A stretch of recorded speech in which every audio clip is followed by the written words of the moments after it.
ஒரு கொலை நடக்குது. அந்த இடத்துல சாட்சி சொல்றதுக்கு யாருமே இல்ல. அதாவது பாதிக்கப்பட்டவரை தவிர. ஆனா அவரும் சிகிச்சை பலனின்றி இறந்துடுறாரு. இப்போ அந்த குற்றவாளி தப்பிச்சிடுவானா? ம் சாதாரண வழக்கா இருந்தா நேரடி சாட்சிகள் இல்லாததால வழக்கு நீர்த்து போகும்னு தான் நம்ம நினைப்போம். ஆனா சட்டம் இறந்தவங்களோட குரலுக்கு ரொம்ப கூர்ந்து செவிசாய்க்கும். அதுதான் இன்னைக்கு நாம அலச போற விஷயம்.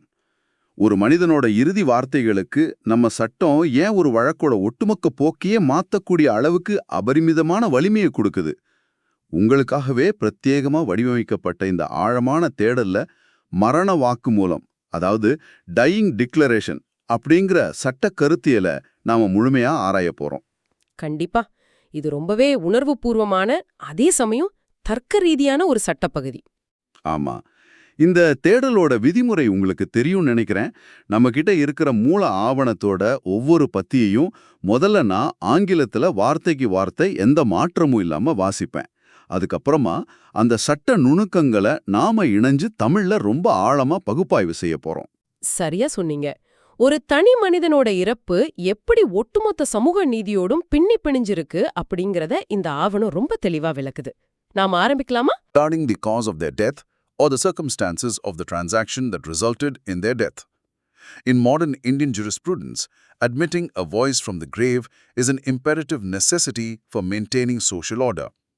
The state, as the protector of life, ensures that perpetrators do not escape justice simply by eliminating the primary eyewitness. This concept bridges the gap between the victim's silence and the court's search for truth. இதுல பாத்தீங்கன்னா அந்த voice from the grave, அதாவது கல்லறையிலிருந்து வரும் குரல் அப்படிங்கிற வார்த்தை பிரயோகம் சட்டத்துறையில ரொம்ப ஆழமானது. கேக்குறதுக்கே கொஞ்சம் கனமா இருக்கு. ஆமா, ஏன்னா ஒரு குற்றச்சம்பவத்துல யார் பாதிக்கப்படுறாங்களோ அவங்க தான் அந்த வழக்கோட மிக முக்கியமான முதல் சாட்சி. ஒரு குற்றவாளி அந்த முதல் சாட்சிய, அதாவது பாதிக்கப்பட்டவரையே கொன்னுட்டா சட்டம் தோத்துவிடக்கூடாது இல்லையா? கரெக்ட். குற்றவாளி ஈஸியா தப்பிச்சிருவான் அப்படிங்கிற நிலைமை வந்துடக்கூடாது. அதுதான் விஷயம். அரசு மக்களுடைய உயிர்களை பாதுகாக்கும் ஒரு அமைப்பு. தன் குடிமகனோட உயிரை காப்பாற்ற தவறிய அரசு அவனோட மரணத்துக்கு காரணமானவங்கள சும்மா விடாது. தன் மீதான முக்கிய சாட்சியை அழிச்சிட்டு குற்றவாளி தப்பிடக்கூடாதுங்கிறதுக்காகவே சட்டம் அந்த மரணிக்கும் மனிதனோட இறுதி வார்த்தைகளுக்கு மிக பெரிய அதிகாரத்தை கொடுக்குது. ஆஹா, இது ஒரு மனிதன் உலகத்தை விட்டு செல்லும் போது விட்டுட்டு போற ஒரு ஃபைனல் மெசேஜ், இறுதி செய்தி மாதிரி இருக்கு. அந்த நபரோட நிரந்தர மௌனத்துக்கும் நீதிமன்றத்தோட உண்மைக்கான தேடலுக்கும் நடுவுல இது ஒரு நேரடி இணைப்பு ஏற்படுத்துது இல்லையா? ரொம்ப சரியான ஒப்பீடு. சமூக கட்டமைப்பை நிலைநிறுத்த இது ரொம்ப அவசியம்னு சட்டம் கருதுது. ஆனா இது வெறும் எமோஷனலான விஷயம் மட்டும் இல்ல. சட்டம் இதைத்தான் புத்தகங்கள்ல எப்படி வரையறுத்து வச்சிருக்குன்னு நம்ம பார்க்கணும். அதை பத்தி பேசுற அடுத்த பகுதியை இப்ப வாசிக்கிறேன். 2. Legal provision. The law on dying declarations is governed by Section 26(1) of the Bharatiya Sakshya Adhiniyam 2023 BSA. Legislative intent. To admit hearsay evidence, information received from others that cannot be directly substantiated strictly out of necessity when the primary witness is unavailable. Mandatory interaction. A dying declaration under BSA interacts directly with Section 101 of the Bharatiya Nyaya Sanhita BNS, murder, and Section 100 BNS, culpable homicide.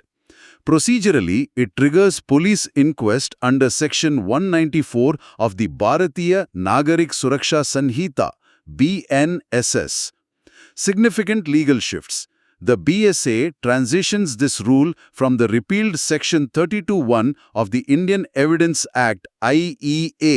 It now emphasizes modern recording methods and interacts with Section 118 BSA regarding the presumption of dowry deaths.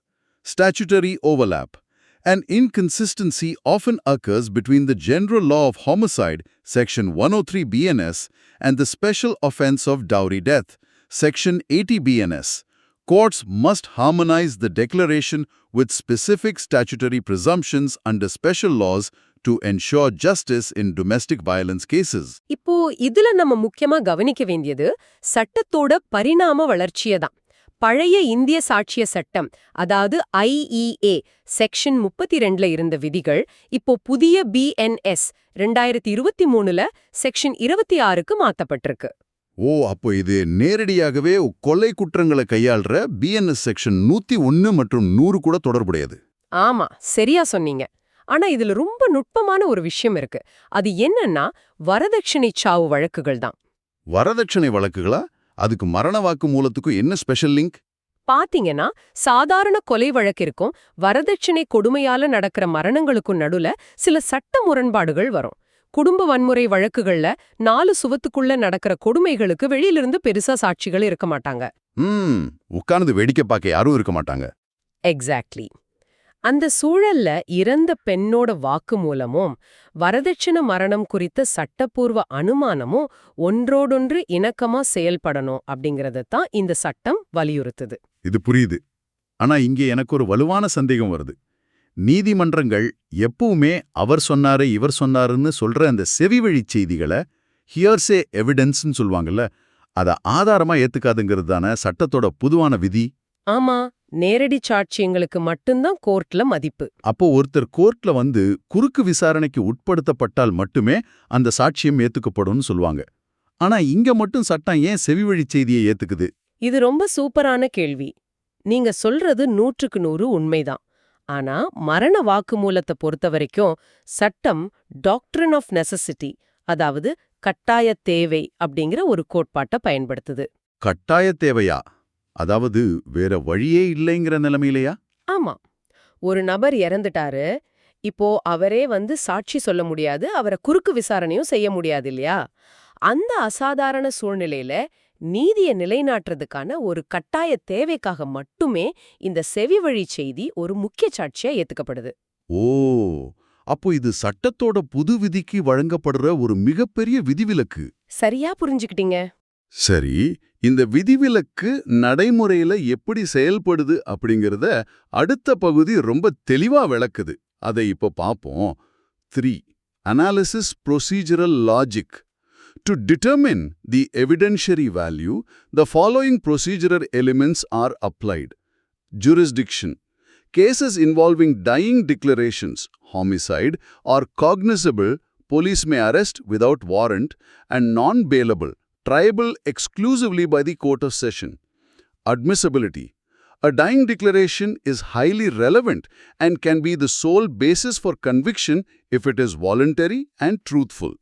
It must be made while the victim was compos mentis of sound mind. ADR limitations. Since these involve serious criminal offenses, they are non-compoundable, cannot be settled privately, and cannot be referred to arbitration or mediation. Form of declaration. The law is flexible. The declaration can be oral, written, or even communicated through gestures or signs if the victim is unable to speak. மரண வாக்குமூலம் வர்ற வழக்குகள் எல்லாமே பொதுவா கொலை வழக்குகளா தான் இருக்கும். அதனால தான் இது நடைமுறை சட்டத்துல, அதாவது ப்ரொசீஜரல் லால ரொம்ப கடுமையா கையாளப்படுது. கடுமையானா போலீஸ் வந்து பிடியாணை இல்லாமலே அரெஸ்ட் பண்ணலாம், அதானே? ஆமா, காக்னிசபிள் அஃபென்ஸ் அது. அப்புறம் இது ஜாமீன்ல வர முடியாத நான் பேலபிள் குற்றம். இது நேரடியாக அமர்வு நீதிமன்றத்தால, கோர்ட் ஆஃப் செஷனால மட்டும்தான் விசாரிக்கப்படும். இன்னொரு முக்கியமான விஷயம் இதுல நான் காம்பவுண்டபிள்னு சொல்லியிருக்காங்க. அப்படின்னா தனியார் சமரசத்துக்கு இடம் இல்லையா? கரெக்ட். பாதிக்கப்பட்ட குடும்பமோ குற்றவாளியோ தங்களுக்குள்ள பஞ்சாயத்து பேசி வழக்க முடிச்சுக்க முடியாது. அது அரசு ஒருபோதும் அனுமதிக்காது. ஆனா வாக்குமூலத்தை பதிவு செய்யறதுல சட்டம் ரொம்ப ஃபிளெக்சிபிளா, நெகிழ்வுத்தன்மையோட நடந்துக்குது. ஃபிளெக்சிபிள்னா எழுத்துப்பூர்வமா மட்டும்தான் இருக்கணும்னு அவசியம் இல்லையா? ஆமா, வாக்குமூலம் வாய்மொழியா இருக்கலாம், எழுத்துல இருக்கலாம். ஏன் தொண்டையில காயம்பட்டு பேச முடியாத நிலையில இருக்கிற ஒரு நபர் சைகைகள் மூலமாகவும் கூட பதிலளிக்கலாம். ஓ, ஆனா ஒரே ஒரு நிபந்தனை, அதை அளிக்கும்போது அந்த நபர் காம்போஸ் மென்டிஸ், அதாவது ரொம்ப தெளிவான மனநிலையில இருந்திருக்கணும். அது மட்டும்தான் முக்கியம். அதாவது உடல் ரீதியா ஒருத்தரால பேச முடியாவிட்டாலும் தெளிவான மனதோட அவர் தலையசைக்கிறது அல்லது கண் சிமிட்டுறது கூட ஒரு வக்கீல் தயாரிச்ச கையெழுத்திட்ட சட்ட ஆவணத்துக்கு இணையாகுது. சட்டம் ஒருவரோட உடல் வலிமையை விட அவரோட மனத்தெளிவுக்கு அதிக முக்கியத்துவம் கொடுக்குது. கண்டிப்பா, அதுதான் சட்டத்தோட அழகு. ஆனா இந்த நெகிழ்வுத்தன்மைக்கு என்ன காரணம் அப்படிங்கறத அடுத்த பகுதி ஒரு பழமையான தத்துவத்தின் மூலமா விளக்குது. அதை வாசிக்கிறேன். 4. Legal doctrine and theory. The principle is based on the Latin maxim, nemo moritoris presumpta mentiri. A man will not meet his maker with a lie in his mouth. Theory of solemnity. The impending sense of death is believed to strip away all motives for falsehood. Doctrine of necessity. Since the victim is often the only witness, excluding the statement would lead to a total failure of justice. சட்டம்ங்கிறது வெறும் விதிகளோட தொகுப்பு மட்டும் கிடையாது. அது மனித உளவியலையும் தத்துவத்தையும் அடிப்படையா கொண்டது அப்படிங்கிறதுக்கு இது ஒரு சூப்பரான உதாரணம். அந்த லாட்டின் வாசகம் nemo moritoris presumpta mentiri. அதோட அர்த்தம் என்ன? அதோட பொருள் என்னன்னா, இறக்கும் தருவாயில இருக்கிற ஒரு மனிதன் தன் படைத்தவனை சந்திக்கும் முன்பு தன் உதடுகள்ல ஒரு பொய்யோடு செல்ல மாட்டான் அப்படிங்கிறது தான். ஆழமான சிந்தனை. ஆமா, மரணம் தன்னை நெருங்கிடுச்சுன்னு ஒரு மனிதன் உணரும்போது அவனுக்கு பொய் சொல்ல வேண்டிய எந்த உலகாயத அவசியமும் இருக்காது பாத்தீங்களா? அவன் சொத்து சேர்க்க போறதில்ல, உலகியல் லாபங்களுக்காக யாரையும் ஏமாற்றப் போறதில்ல. மரணத்தோட நிழல் அவன் மேல இருக்கிற அனைத்து கபடங்களையும் நீக்கிடும் அப்படிங்கிற தத்துவம் தான் இந்த தியரி ஆஃப் சாலம்னிட்டி. இதோட நாம முதல்ல பேசின அந்த டாக்டரின் ஆஃப் நெசசிட்டி கோட்பாடும் சேர்ந்து தான் இந்த இறுதி வார்த்தைகளுக்கு இவ்ளோ பெரிய மதிப்பு கொடுக்குது. எக்ஸாக்ட்லி. ஆனா எனக்கு ஒரு டவுட் வருது. இது கேட்கறதுக்கு ரொம்ப தத்துவார்த்தமா அழகா இருக்கு. ஆனா இதை நாம அப்படியே ஏத்துக்கிறது தர்க்க ரீதியா சரியா இருக்குமா? ஏன் அப்படி கேக்குறீங்க? நடைமுறையில உண்மையிலேயே மரண பயம் ஒருத்தரை பொய் சொல்லாம தடுத்துடுமா? ஒருவேளை ஒருத்தர் தான் வாழ்நாள் முழுக்க ஒருத்தர் மேல தீரா பகை கொண்டிருக்காருன்னு வச்சுப்போம். அவர் இறக்கும் தருவாயில ரொம்ப கோபத்துல தன் எதிரிய பழிவாங்க நினைச்சு ஒரு பொய்யான குற்றச்சாட்டை முன் வச்சா அதை சட்டம் எப்படி பார்க்கும்? சட்டம் இந்த லத்தீன் வாசகத்தை கண்மூடித்தனமா நம்புதா? நீங்க கேக்குறது மிக சரியான யதார்த்தமான ஒரு விமர்சனம். சட்டம் எப்பவுமே கண்மூடித்தனமா எதையும் நம்பிடாது. சட்டம் ஒரு அனுமானத்தை, அதாவது பிரசம்ஷனை மட்டுமா உருவாக்குது. அனுமானம்னா அவர் பொய் சொல்ல மாட்டார்னு ஒரு அசம்ஷன், அவ்வளவுதானா? ஆமா. ஆனா அந்த நபர் பழிவாங்கும் நோக்குல செயல்பட்டார் என்பதற்கோ அல்லது அவர் சுயநினைவோட இல்லாம ஏதோ பிதற்றினார் என்பதற்கோ ஏதாவது ஒரு ஆதாரம் கிடைச்சா நீதிமன்றம் அந்த மரண வாக்குமூலத்தை முற்றிலுமா நிராகரிச்சிடும். நீதிமன்றத்தோட கண்கள் எப்பவுமே உண்மையை தேடி அலசிக்கிட்டே தான் இருக்கும். அப்படியானால் ஒரு அனுமானம் எப்ப வேணாலும் முறியடிக்கப்படலாம். இது ஒரு ரெஃப்யூட்டபிள் பிரசம்ஷன். கரெக்ட்.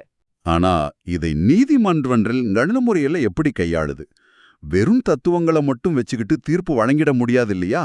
அதனால தான் நம்ம ஆவணத்தோட அடுத்த பகுதி இந்த சட்டத்துக்கு உயிர் கொடுத்த 4 மிக முக்கியமான முன்மாதிரி தீர்ப்புகளை பத்தி பேசுது. அதை பார்ப்போம். 5. Judicial precedents.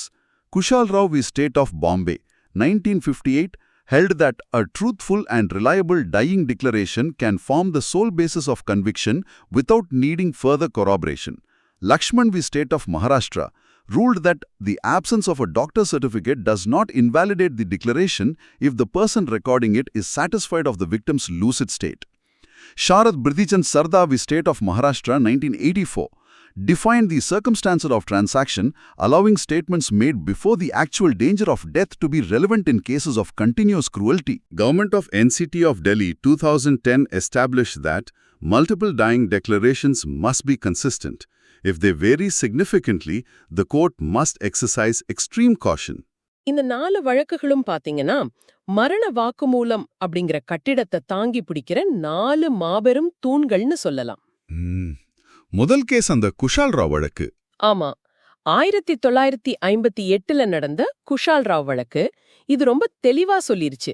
ஒரு மரண வாக்குமூலம் எந்தவித சந்தேகத்துக்கும் இடமில்லாம உண்மையாவும் நம்பகத்தன்மையோடும் இருந்தா அதை நிரூபிக்க வேற எந்த கூடுதல் சாட்சியமும் தேவையில்லை. அதை மட்டுமே வச்சு ஒருத்தருக்கு தண்டனை கொடுக்கலான்னு சொல்லிருச்சு. ஓ, தனியா அது ஒன்னே போதும். அடுத்தது அந்த லக்ஷ்மண் வழக்குல என்ன சொன்னாங்க? அது 2002ல வந்த ஒரு புரட்சிகரமான தீர்ப்பு. இப்போ ஒரு மரண வாக்குமூலத்தை பதிவு செய்யும் போது அங்க டாக்டர் கட்டாயம் இருந்து சர்டிபிகேட் கொடுக்கணுமா? பொதுவா அப்படிதான் நினைப்போம், டாக்டர் சர்டிபிகேட் வேணும்னு. ஆனா தேவையில்ல. அந்த வாக்குமூலத்தை பதிவு செய்யற மாஜிஸ்ட்ரேட்டுக்கு அந்த நோயாளி தெளிவான மனநிலையில தான் இருக்காருன்னு ஒரு திருப்தி இருந்தா போதும். டாக்டரோட சான்றிதழ் இல்லாமிட்டாலும் அது முழுமையா செல்லுபடியாகும். ஓ, அப்ப சட்டம் என்பது டாக்டரோட முத்திரையை விட வாக்குமூலம் பதிவு செய்றவரோட நேர்மைக்கு தான் அதிக முக்கியத்துவம் கொடுக்குது. ஆமா. அடுத்து 3வது கேஸ் 1984 ஷரத் பிரிதிசந்த் சர்தா வழக்கு. இப்போ ஒரு பெண் தொடர்ச்சியா கொடுமைப்படுத்தப்பட்டு மரணம் அடையறான்னு வச்சுப்போம். அவ இறக்கும் தருவாயில சொன்னதை மட்டும் எடுத்துக்காம, இறக்குறதுக்கு சில வாரங்களுக்கு முன்பு கடிதம் மூலமாகவோ இல்ல பேச்சிலோ அந்த தொடர் கொடுமை பத்தி சர்க்கம்ஸ்டான்சஸ் ஆஃப் டிரான்சாக்ஷன்னு சொல்வாங்க, அத பத்தி கூறியிருந்தாலும் அதுவும் மரண வாக்குமூலத்தோட ஒரு பகுதியாவே கருதப்படும். அதாவது மரணம் நிகழ்ந்த அந்த ஒரு நிமிஷத்தை மட்டும் பார்க்காம இறப்புக்கு முந்தைய நாட்களோட தொடர் கொடுமைகளையும் இணைச்சு பார்க்கிற சட்டத்தோட விரிவான பார்வை இது. எக்ஸாக்ட்லி. கடைசியா 2010 அத்பீர் வழக்கு. ஒரு நபர் போலீஸ் கிட்ட ஒரு வாக்குமூலம், டாக்டர் கிட்ட வேற ஒன்னு, மேஜிஸ்ட்ரேட் கிட்ட இன்னொன்னுன்னு பல முரண்பாடான வாக்குமூலங்களை கொடுத்தா என்ன பண்றது? அது குழப்பமா இருக்குமே. அந்த மாதிரி நேரத்துல நீதிமன்றம் ரொம்ப எச்சரிக்கையா இருக்கணும். அந்த வாக்குமூலங்கள் ஒண்ணுக்கு ஒண்ணு முரண்படாம ஒத்து போகணும் அப்படிங்கறத இது ரொம்ப ஸ்ட்ராங்கா வலியுறுத்துது. இயந்திரத்தனமான ஆவணங்களை விட மனிதர்களோட வாழ்வியல் சூழலுக்கும் நியாயத்துக்கும் தான் சட்டம் முன்னுரிமை அளிக்குது அப்படிங்கறத இந்த தீர்ப்புகள் உறுதி செய்யுது. ரொம்ப சரியா சொன்னீங்க. சரி, இந்த நெகிழ்வுத்தன்மை நடைமுறையில எப்படி செயல்படுதுன்னு அடுத்த பகுதி விவரிக்குது. வாசிக்கிறேன். 6. Practical jurisprudence and procedural realities. The onus probandi burden of proof lies on the prosecution to prove the declaration's authenticity. Medical endorsement. While not always mandatory, a doctor's endorsement of fitness to make a statement provides the strongest evidential weight. Prevention of abuse. Defense counsels often argue that the victim was tutored by relatives.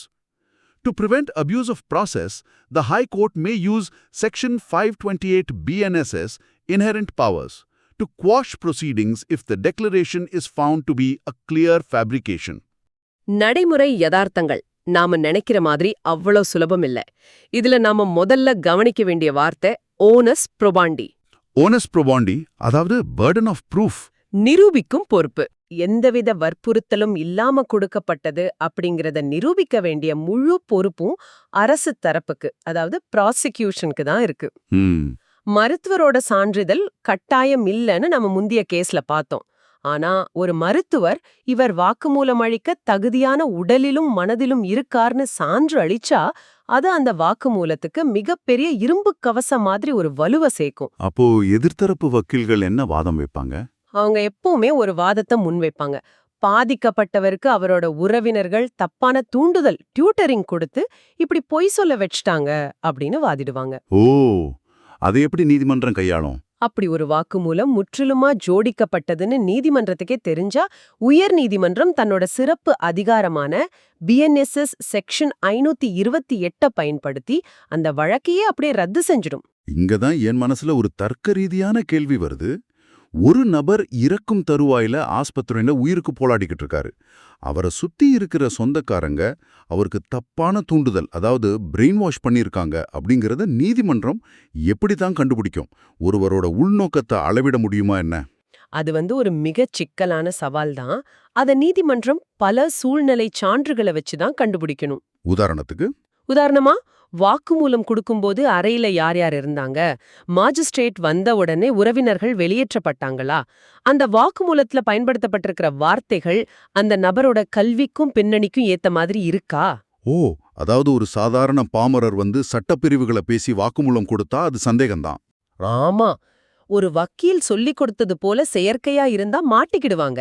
இப்படி பல கோணங்கள்ல நீதிபதிகள் அதை துருவி துருவி ஆராய்வாங்க. கொஞ்சம் சந்தேகம் வந்தாலும் அந்த வாக்குமூலம் நிராகரிக்கப்பட்டுடும். அப்பா, இவ்வளவு நுணுக்கமான சோதனைகள் இருக்கா? ஆனாலும் நடைமுறையில பல வழக்குகள் தோல்வியடையுதுன்னு சொல்றாங்களே, அது ஏனே? அதற்கான தீர்வுகளையும் அடுத்த பகுதி பேசுது. 7. Critical analysis, lacuna and legislative plugs gaps. Why cases fail. Evidentiary hurdles. Tutoring. Victims are often surrounded by interested parties before the magistrate arrives, leading to claims of prompted statements. Procedural delays. The time gap between the incident and the arrival of a magistrate often results in the victim losing consciousness or cognitive capacity. Legislative plugs propose solutions. Mandatory videography.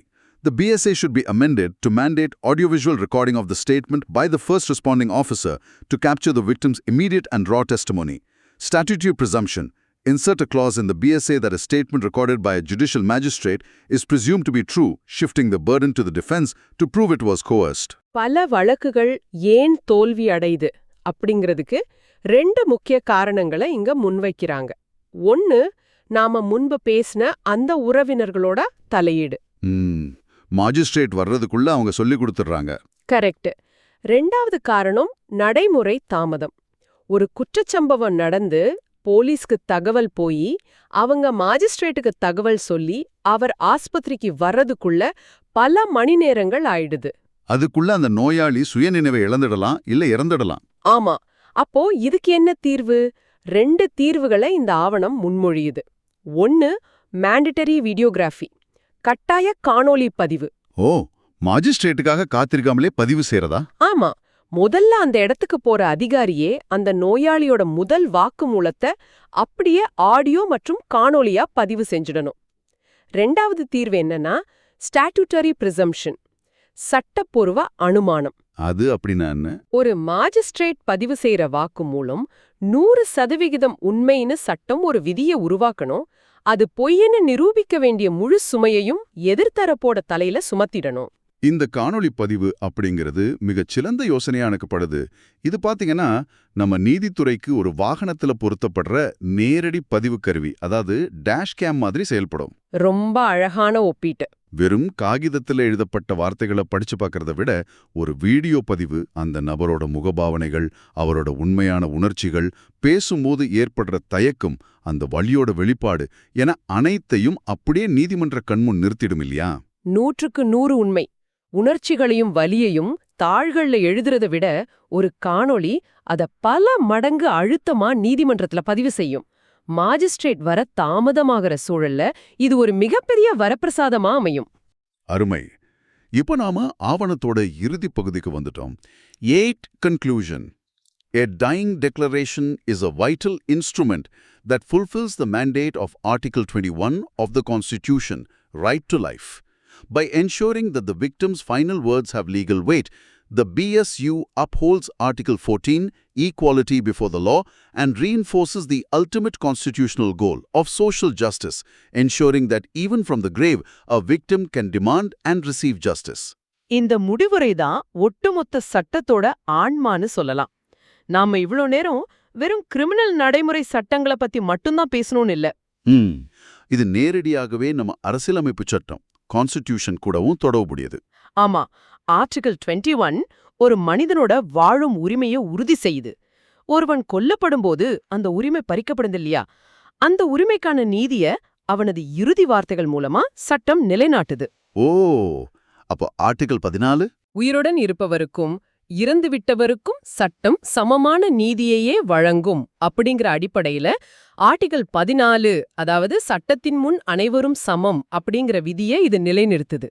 அப்போ சமூக நீதி அப்படிங்கிறது வெறும் உயிருடன் இருப்பவர்களுக்கு மட்டுமானதல்ல, கல்லறையிலிருந்து குரல் கொடுப்பவர்களுக்கும் அது கிடைக்கணுங்கிறது தான் இதோட உயரிய நோக்கம். கண்டிப்பா.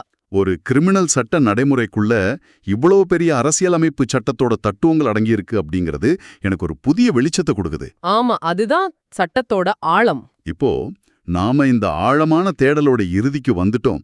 ஆனா ஆவணத்திலிருந்து அந்த காணொளி பதிவு அப்படிங்கிற கருத்திலிருந்து என் சிந்தனை சற்றே விரிவடையுது. சொல்லுங்க, என்னது?